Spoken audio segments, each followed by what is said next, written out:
네, 한미양국의 사드 배치 발표 폭풍이 거세 보입니다. 국내 후보지들에서는 반대 시위가 벌어지고 있고요. 북한은 미사일을 발사하면서 물리적 대응을 하겠다고 으름장을 놓았습니다. 그런가 하면 중국의 분위기도 심상치 않은데요. 한동대 박원곤 국제관계학과 교수 모시고 자세한 이야기 나눠보겠습니다. 어서 오십시오. 어서 오십시오. 네, 안녕하십니까? 네, 국내 분위기부터 좀 살펴봐야 될 것 같습니다. 이 전국 7곡에서 어쨌든 7곡도 그렇고요. 뭐 어떤 음성도 그렇고요. 일단은 님비 현상이 벌어지고 있는 것 같습니다. 7곡 군수는 삭발을 하면서 항의까지 했고요. 또 이시정 충북지사는 음성에는 말도 안 된다라고 좀 어제 또 선을 그었는데 어쨌든 뭐 그 후보지로 거론되고 있는 그 지역들의 반발이 거셉니다. 어쨌든 뭐 이게 사드 배치로 해서 사회적 갈등이 좀 심화되는 게 아니냐 이런 우려의 목소리가 나오고 있거든요. 어떻게 보고 계십니까? 안타깝고 아쉽게도 그런 현상들이 보이고 있고요. 예, 예. 그런데 일단은 가장 그분들을 이해가 갑니다. 네. 왜냐하면 지금 굉장히 여러 가지 정보들이 지금 제공이 되고 있는데 그중에 상당히 부정확한 정보들도 적지 않거든요. 그리고 아무래도 그것이 부정확하더라도 자기 고장과 자기 지역, 자기 사는 곳에 온다라는 것은 그것이 부정적인 의미면 여러 가지 어려움이 있을 것 같습니다. 그래서 한 가지 좀 드리고 싶은 말씀이 과연 그러면 이제 이 모든 문제의 핵심은 사드가 배치가 되면 특히 이제 레이더가 지금 문제가 있는 거잖아요. 그것이 과연 지역 주민들과 배치 지역에 얼마만큼 피해를 줄 수 있는 있는가 예. 이제 그게 핵심인데 결론부터 말씀을 드리면 이거를 물론 잘 정부에서 운영을 하면 피해를 최소화할 수 있고 실질적인 피해를 막을 수가 있습니다. 네. 그러니까 가장 쉽게 말씀을 드리면 원래 지금 말씀드린 뭐 칠곡이라든지 외관이라든지 지금 충북 음성이라든지 이제 그런 지역이 아니라 오늘 아침에 이제 보도에 따르면은 이제 다른 지역으로 움직일 수가 있다라고 하더라고요. 동남 네. 쪽에. 네. 아마도 조금 더 지역 주민의 숫자가 적은 아마 우리의 방공포대, 우리 미사일 기지 안으로 들어갈 가능성이 있습니다. 근데 뭐 아시겠지만 그 군사 기지라는 거는 상당히 이렇게 큰 지역을 배치돼 있고요. 예, 예. 그 지역은 이제 군사시설 보호구역으로 묶여 있어서 원래 민간인들이 그 지역에 접근을 못하도록 그렇게 안정적으로 돼 있습니다. 그렇죠. 그래서 레이더를 최소한 500m 안쪽으로만 그 집어넣는다면은 이것이 안정성에 그 지역 주민들의 안정성을 해치지는 않죠. 그리고 지역 주민들이 사는 곳에서 500m 안쪽이요. 그러니까 그 500m 안쪽이 아니라 부대 안에서 500m 안으로 들어가는 거죠. 부대의 아하. 규모가 보통 이제 몇 킬로 넓게 이상이 되니까요. 되는 예. 거니까 그게 이제 그 500m 안쪽으로만 들어가도 안전하다라는 겁니다. 예. 원래 안전거리는 100m 정도면 충분히 안전하다라고 얘기를 하고요. 그 레이더는 특성상 높은 곳에 위치해야 됩니다. 그래야 이렇게 앞에 또 뭐가 있으면 안 되고 뻥 뚫린 상태에서 전체를 다 봐줘야 되거든요. 그러니까 그 의미는 뭐 앞에 예를 들어서 민가가 있다든지 하면 레이더를 놓을 수가 없다라는 거죠. 예, 예. 그러니까 그런 그 민간인들에 대한 피해를 최소화할 수 있는 그런 부분들은 돼 있고요. 그리고 국내법과 그리고 세계의 그 기준에 맞춰서 네. 그 전자파의 안정성은 충분히 다 그 정부에서 계산을 해서 안전적으로 그 설치를 할 것이라고 생각을 합니다. 네. 네.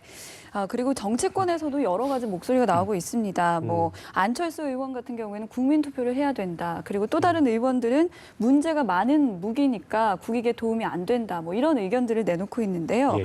이 사드 배치 이대로 강행을 해야 할까요? 아니면 정말 브렉시트처럼 국민 투표를 진행을 해야 될까요? 그래서 국민 투표 얘기를 저도 들었는데 네. 지금 우리가 한번 브렉시트 이후에 과연 영국이 어떤 상황에 놓여 있는지를 저희가 한번 뭐 짧게 한번 생각해 볼 필요가 있다고 생각을 합니다. 그게 이제 국민 투표라는 걸 통해서 국가의 아주 중요한 외교 안보 상황의 그런 결정을 국민들한테 맡긴 거잖아요. 근데 뭐 아시다시피 지금 브렉시트 이후에 파운드화가 지금 1931년 이래 최저로 떨어져 있고요. 네, 네. 지금 GDP가 약 7.7% 하락할 것을 예상을 하고 있고 그리고 이미 뭐 세계 금융의 중심지라는 런던의 위상이 지금 다 흔들리고 있고 예, 예. 그리고 많은 숫자의 그 영국 사람들이 다시 재투표를 하자. 그러니까 제가 드리고 싶은 말씀은 이러한 외교 안보의 국가의 가장 중요한 그런 의제들은 사실은 국민 투표를 하는 것이 저는 적절치 않다라고 생각을 합니다. 특히 이 사드 문제 같은 경우에는 이 사드를 연구해온 연구자들조차도 그 안에서도 굉장히 논쟁이 되고 이게 기술적인 면, 군사적인 면, 정치적인 면 굉장히 많은 요소들이 있거든요. 근데 일반 보통 우리 한국 그 대중들이 그 모든 것들을 다 그렇게 관심 있게 보지는 않지 않으십니까? 그러니까 그런 상황에서 국민 투표를 한다라는 것은 좀 부정확한 아까 말씀드렸던 정확하지 않은 정보를 갖고 약간 선동에 의해서도 움직일 수 있는 부분이 정치적인 충분히 있죠. 어떤 그런 부분 때문에 그렇죠. 판단을 흐릴 수도 있는 부분이고 예. 그렇죠. 그러니까 브렉시트가 약간 딱 그런 모습으로 등장을 했기 그렇죠. 때문에 이런 네. 부분은 굉장히 조심할 필요가 있다라고 생각이 듭니다. 네. 어쨌든 국민들이 사드로 인한 뭐 좋은 점, 또 문제점 이런 부분들을 이제 좀 상세하게 정부 측에서도 소명하는 게 좀 중요해 보이는데요. 어쨌든 박 대통령은 오늘 그런 말을 했습니다. 저희도 뭐 뉴스로 보도를 드렸습니다만 대통령으로서 국민을 지켜야 할 의무가 있다고 하면서 강력한 사드 배치 의지를 드러냈습니다. 이 시점에서 박 대통령의 발언은 어떻게 좀 보셨습니까? 대통령의 입장에서는 그렇게 얘기를 해야겠죠. 더군다나 우리가 처음 얘기 시작한 것처럼 지역에 대해서 적지 않은 지역 주민들의 적지 않은 반발이 있는 상황이니까 대통령의 책임 중에 하나가 뭡니까? 대한민국의 국민을 보호해야 되는 거지 않습니까? 물론 이제 이게 북한 위협 때문에 모든 일이 시작이 됐지만 네. 혹시라도 사드가 배치돼서 레이더가 지역 주민한테 해를 끼치면 그건 절대 안 되는 문제죠. 그렇죠. 그러니까 그런 문제에서는 대한민국의 총 책임을 지고 있는 대통령이 이것은 안전하다, 이거 안전하게 우리가 할 것이다라는 것을 다시 한번 얘기하는 건 중요하다고 생각을 하고요. 예. 얼마 전에 한국과 미국이 이제 사드 배치를 결정을 발표를 하면서 5가지 조건을 얘기를 했습니다. 그 중에 2가지가 지역 주민의 안전과 지역 주민의 여론이었어요. 그러니까 그만큼 우리가 이것이 군사적으로 필요하다라는 것을 알고 있음에도 불구하고 그 안에 지역 주민에 대한 안전을 우선적으로 고려한다라는 거죠. 오늘 대통령의 그 발언은 아마 그것을 다시 한번 재확인한 게 아닌가 그렇게 생각을 합니다. 네. 저희가 방금 전 뉴스로도 보도를 해드렸는데요. 북한이 사드 배치 장소가 확정이 되면 물리적으로 대응을 하겠다 이렇게 경고를 했습니다. 이런 북한의 의도는 뭐라고 보십니까? 예, 북한이 그것을 경고를 했죠. 근데 우리나라로 따지면 이제 합참 총참모부에서 이제 발표를 했는데 그것이 저는 2가지 정도라고 생각을 합니다. 하나는 이 북한의 반발이 생각보다 강력했죠. 그러니까 반발이 강력하다라는 것은 역으로 그만큼 북한이 이 사드 체계에 대해서 부담을 갖고 있다라는 것이 이제 첫 번째 의미를 해석을 할 수 있는 거고요.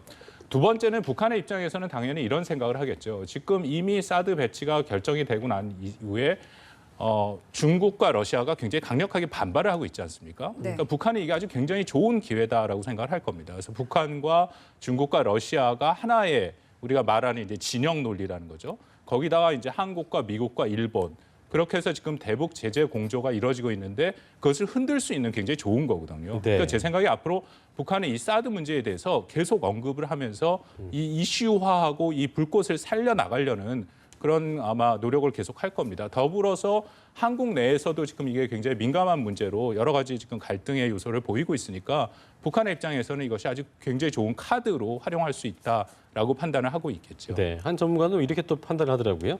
SLBM을 쏘아 올린 거에 대해서 사드로 잡을 수 없는 것을 우리가 갖고 있기 때문에 뭐 그건 크게 중요하지 않다는 걸 보여주기 위한 의미로도 해석을 하던데 어제 이제 그 한민국 국방장관이 SLBM조차도 사드로 잡을 수 있다라고 얘기를 했습니다. 근데 이 부분을 놓고 온라인상에도 그렇고 온오프라인상에서 말이 좀 많은 것 같아요. 그러니까 어쨌든 북한 미사일을 향하고 있지만 잠수함에서 쏘아 올리는 거기 때문에 이남쪽으로 내려와서 쏠 경우에는 그게 굉장히 좀 가능하지 않다는 의견도 있고요. 이 부분은 저희가 좀 어떻게 봐야 될까요? 이게 좀 복잡해진 문제, 그 의견이 이제 좀 복잡해지는데요. 네. 이것에 대한 대답은 그럴 수도 있고 그렇지 않을 수도 있다라는 겁니다. 제가 이렇게 설명을 좀 드리면 일단 사드라는 것이 배치되면 레이더지 않습니까? 그렇죠. 그러니까 레이더가 일단 탐지를 해야 되는데 레이더라는 건 직진성이 있기 때문에 앞쪽에 이런 식으로 부채꼴로 보양으로 가고 있죠. 그래서 지금 예를 들어서 한국의 한 중부쯤에 위치를 한다면은 이렇게 부채꼴로 해갖고 북한을 전역을 커버를 하지만 이 부채꼴 밑으로 있는 한국 옆쪽이나 남쪽이 이제 빈다라는 거죠. 그래서 그러기 때문에 북한이 이 옆쪽이나 남쪽으로 와서 잠수함에서 미사일을 발사할 경우에는 탐지가 안 돼서 우리가 방어를 못한다라는 것이 이제 SLBM의 이제 사드 무용론을 이제 얘기를 하는 분들이고요. 네네네. 근데 거기서 하나 간과하는 것이 이것이 우리가 레이더를 꼭 사드 레이더만 쓰는 게 아닙니다. 북한이 지금 한국에 부과하고 있는 미사일이 지금 총 1000기가 되거든요. 1000기요. 예, 1000기의 미사일과 11,000문의 장사정포가 있습니다. 그러니까 예, 예. 그거를 감시하는 예를 들어서 우리 그린파인 레이더라는 것이 있는데 그것이 뭐 500km에서 900km까지 감시가 되고 그게 두 개가 있거든요. 그러니까 그런 모든 체제들이 같이 연동이 된다라는 거죠. 그렇기 때문에 사드 레이더뿐만 아니라 그린파인 레이더에서 북한의 잠수함에서 미사일이 발사되면 그거를 탐지할 수가 있다는 거죠. 이제 그걸 연동을 해서 중요한 것은 사드가 갖고 있는 이제 타격 수단이 있지 않습니까? 그 미사일 이렇게 쏴서 맞히는 거. 그것이 레이더 간에 연동이 된다면은 북한의 SLBM이 쏴서 미사일을 쏘더라도 사드가 갖고 있는 미사일로 요격이 가능하다라는 거죠. 물론 이거는 제가 말씀드린 것은 지금 좀 원칙적인 차원에서 얘기를 네. 드리는 건데요. 그렇게 하기 위해서 이제 연동을 해야 되고 하는 이제 기술적인 부분들에 보완해야 될 부분이 적지 않게 있을 겁니다. 그렇지만 네. 원칙적으로는 가능하고요. 또 하나는 이것이 지금 미국과 올해 말까지 우리가 지금 완료하게 돼 있는 것이 실시간 북한의 탄도 미사일에 대한 궤적을 추적하는 것을 실시간으로 한국과 미국에 갖고 있는 레이더와 뭐 위성과 그런 거로 정보 공유를 하게 돼 있습니다. 그러니까 그런 식으로 SLBM이 쏜다면은 우리가 정보가 공유가 되기 때문에 요격을 할 수 있다는 거죠. 근데 중요한 것은 사드가 요격 수단이 될 수 있다는 거죠. 네. 그렇군요. 그러니까 어쨌든 사드 그러니까 이제 그런 SLBM을 잡고 못 잡고의 그런 걸로 인해서 사드 유용 무용론을 따지는 건 좀 무리가 있다고 그렇죠. 보시는 거죠. 예. 알겠습니다. 네. 그 가장 중요한 거는 저는 이렇게 생각을 합니다. 지금 뭐 굉장히 많은 논란이 이루어지고 있는데 그 논란이 이제 크게 두 가지거든요. 하나는 사드의 기술적인 효용이 과연 효용성이 있느냐. 비용에 비용에. 비해서. 예. 그리고 예. 또 하나는 이제 뭐 중국과 러시아가 이렇게 반대하는데 이 주변국의 반대를 한 반대에 무릅쓰고도 이걸 갖고 오는 것이 과연 적절하냐인데 제가 그분들한테 조금 약간 다시 한번 묻고 싶은 것이 우리가 갖고 있는 별로 수단이 많지 않습니다.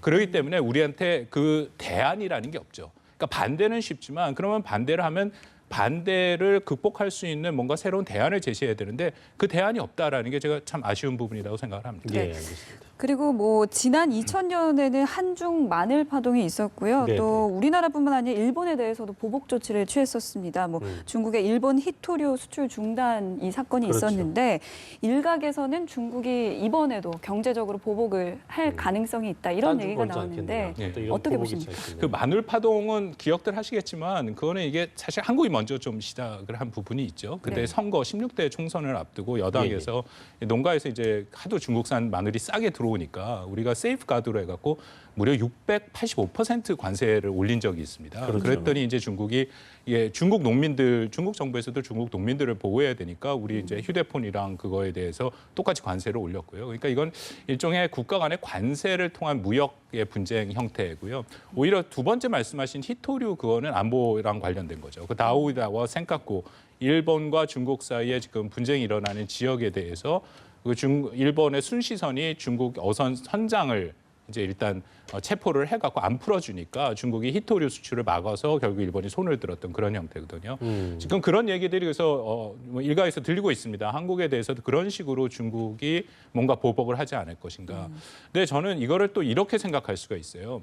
한국이 중국에 대해서 굉장히 공을 많이 들였잖아요. 근데 반대로 중국도 한국에 대해서 공을 많이 들였습니다.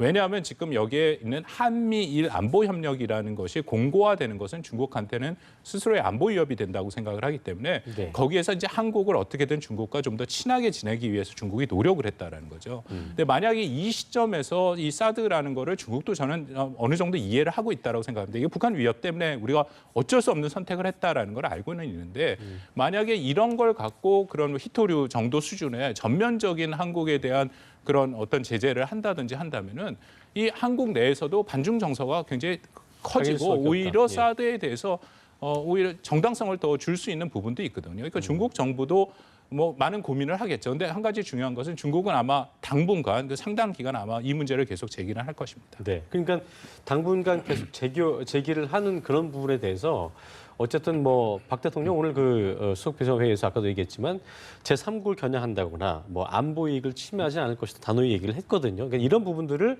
러시아나 중국 측에서도 이제 그걸 받아들여야 되지 않겠습니까? 근데 그러지 않고 있는 분위기인데 어쨌든 반발을 잠재우긴 해야 될 겁니다. 그 방법적인 게 어떤 게 있다고 제가 생각하실까요? 이 방법은 굉장히 여러 번 얘기를 했고요. 정부 예. 측에도 좀 제안을 했는데 저는 이렇게 생각합니다. 이게 방법이 없는 거는 아니고 방법이 있습니다. 어떤 어떤 게 방법이 있습니까? 있냐면 우리가 지금 다시 한번 원론적인 측면에서 사드를 도입하는 것은 순전히 북한이 핵 미사일을 개발하기 때문 아닙니까?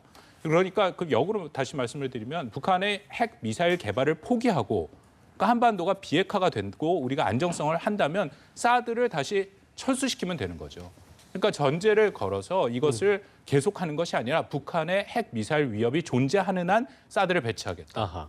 그거는 방법이 되지 않습니까? 핵사찰이 이루어지게 된다면 우리는 이걸 사드를 배치하지 뭐 않겠다라고. 핵사찰 이게 조금 더 전향적으로 북한의 비핵화에 그 조금 더 구체적인 조치가 이루어져야겠죠. 그래서 예. 우리가 위협에 대해서 좀 어느 정도 이제 더 이상 위협하지 않는다라고 판단을 할 수준까지만 우리가 사드를 배치한다.